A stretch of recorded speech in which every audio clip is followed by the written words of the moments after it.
to his front door. Hands full, he struggled to turn the doorknob and open the door. He walked outside and down the stairs. So far, he hadn't dropped one piece of paper. He walked to the blue trash bin. There was no way to lift the lid of the recycling bin with his hands full. He carefully put the pile of papers down and then opened the lid. The bin was completely full.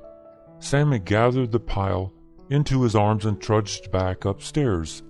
Pleased that he still had not dropped any paper, he lowered the pile back onto the floor. Then he stood up, but just a little bit too fast. Kevin had just finished dessert. It was a piece of dark chocolate, washed down with a glass of cold milk. Delicious. He rinsed his mouth out with a glass of water and then spit into the kitchen sink. He sat down at the dining room table and grabbed some floss. He carefully flossed his top teeth and then his bottom teeth. Flossing was a chore. The floss almost always got stuck between two teeth in the upper back and two teeth in the lower front. Finally finished, he threw the frayed floss into the trash. He went into the bathroom and grabbed his electric toothbrush. TV ads always show people putting toothpaste onto the entire length of the brush. Of course, that was to get them to use up the tube faster, so they'd have to buy another tube sooner. Kevin put just a little toothpaste onto the brush. He brushed for about a minute.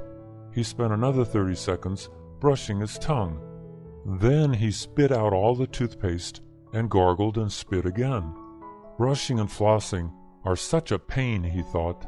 If they can put a man on the moon, why can't they invent something easier and faster than toothpaste and dental floss? Louise and Neil had been dating for 3 years. She was 40 and he was 50. They wanted to get married and have 2 kids as soon as possible, but there was a problem. They disagreed on how they would raise their kids. Because Louise had a high-paying job, Neil could stay home and raise the kids. He looked forward to that because he felt that he would be a great dad. First, he would teach them how to read. Then he would teach them about life. His kids were not going to waste their time reading fairy tales and watching Sesame Street.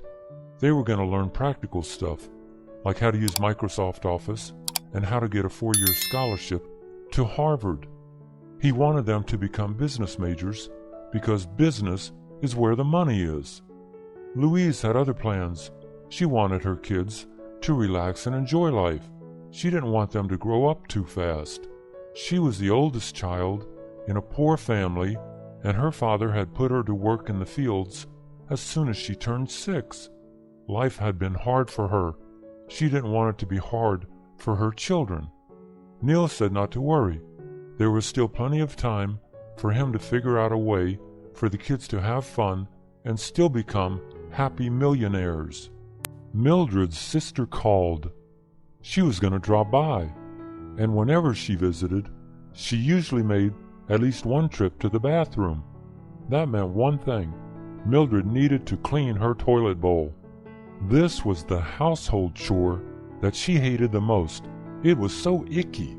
She grabbed the cleanser from beneath the bathroom sink. She sprinkled lots of it into the toilet bowl. Then she got out of her clothes, put on a big t-shirt, and pulled on her long-sleeved rubber gloves. Finally, she put on her goggles because she didn't want any toilet water to splash into her eyes.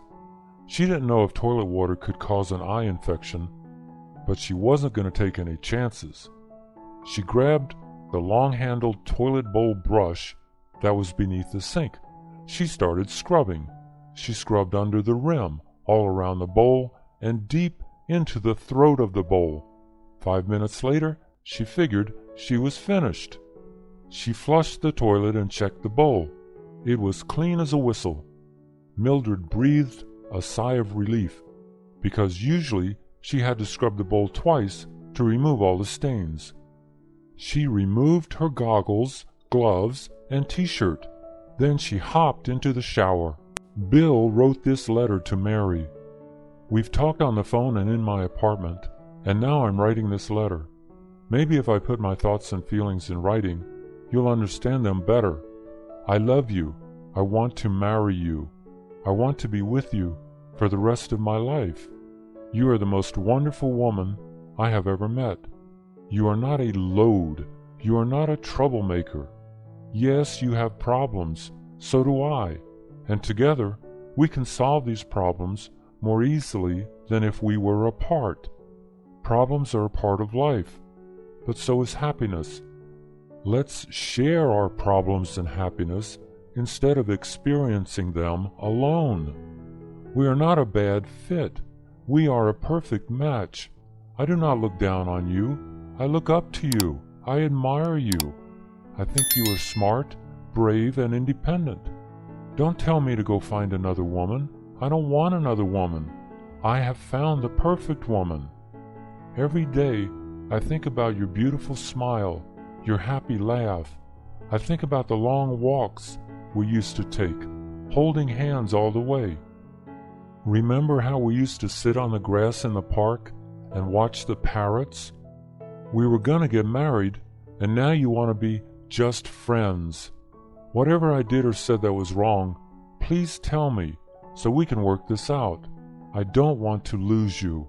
Spock is the main character in the popular TV show Star Trek. He is half Vulcan, half human. A Vulcan has no emotions, but is extremely smart and logical. Spock joined the all-human crew of the spaceship Enterprise to explore the universe. Spock's dad, Sarek, is Vulcan. He had wanted Spock to attend the Vulcan Science Academy and then join Sarek's research firm. When Spock left his family to join the Enterprise, Sarek refused to talk to him anymore. In one episode, representatives from various planets had an emergency meeting. Sarek and Amanda, Spock's human mom, came aboard the Enterprise. Spock said hello to his dad, but Sarek ignored him. The next day, Sarek had a critical medical problem. He was losing a lot of blood and needed immediate surgery. Spock was the only one on the Enterprise who also had Vulcan blood. Even though he could die, Spock offered every drop of his blood to save his dad. Dr. Bones McCoy operated on Sarek and saved his life. The next day, when Sarek was told that his son had saved his life, he didn't say thank you to Spock. Amanda got very angry with her husband. She told him that he should hug Spock and thank him. Sarek refused. He said that his son did the logical thing. "You don't thank someone for doing the logical thing," he told his wife. Spock told Amanda that his dad was right, which made her even angrier. Heather loved the freedom of soaring high above the land and sea. She learned how to hang glide from her boyfriend. Initially, she was scared to death. The first time he took her up, she hung on for dear life. But by the end of that flight, she was hooked. Half a year later, she bought her own hang glider. Almost every weekend, she drove to Torrey Pines and leaped off the cliff. She could soar to La Jolla in less than 5 minutes. She liked to fly over the town. She would wave at kids, pointing and looking up at her, and they would shout and wave back excitedly. One day she was returning to the launch site when she noticed a red hawk rapidly approaching her. It briefly disappeared. Then she heard its claws ripping the wing's fabric. It flew off, but the next thing she knew, it was flying straight at her. She turned out of its way, but it dove at her again. She was scared.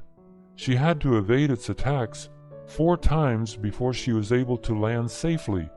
Even after she landed, it circled overhead, as if daring her to fly again. "What did I do to you?" she wondered. As she drove home, she found out that she had been lucky. The radio news reported that in Australia, a hang glider had been attacked by not 1, but 2 eagles. Maybe it was something in the air, Heather thought. Rod was a manager at House Depot. He worked about 50 hours a week. He loved his job, although the extra hours cut into the time he could spend with his 3 little girls. One morning, he was supposed to go home at 7 a.m., Instead, he stayed on to help out for 3 more hours. He was just about to leave at 10 a.m. when he heard something. At one of the checkout counters, he saw a man dressed in white painter's coveralls pointing a gun at the female checker. He had on a yellow cap, a white plastic painter's mask, and white gloves. Rod hurried over. Times in Los Angeles had changed. All managers now received training on how to respond to armed robberies and hostage-taking. Rod was nervous, but he knew what he was supposed to do. He approached the gunman. "Sir, please don't point that gun. We will give you all the money you—" The gunman didn't even wait for Rod to finish his sentence. He shot Rod in the stomach. The checker screamed. The gunman ran out to a white van and hopped in. The van sped off. Rod didn't even make it to surgery. The killing made all the TV news shows. House Depot offered a $100,000 reward. Jay was born to ride.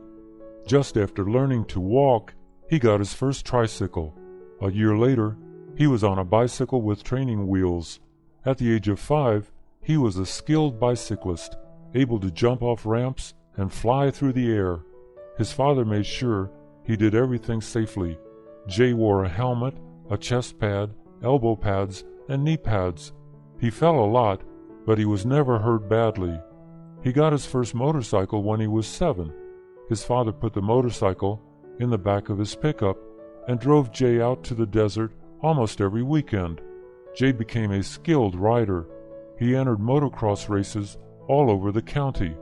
By the time he was 15, he had won 30 races. His future looked bright. When he was 17, Jay took his girlfriend out for a ride on his motorcycle. A truck ran a red light, and Jay and his girlfriend crashed into the side of the truck. Jay went into the hospital for 3 months. His girlfriend died immediately.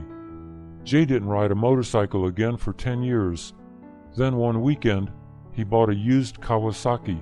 He took it out for a test run at dusk. It felt good to ride again.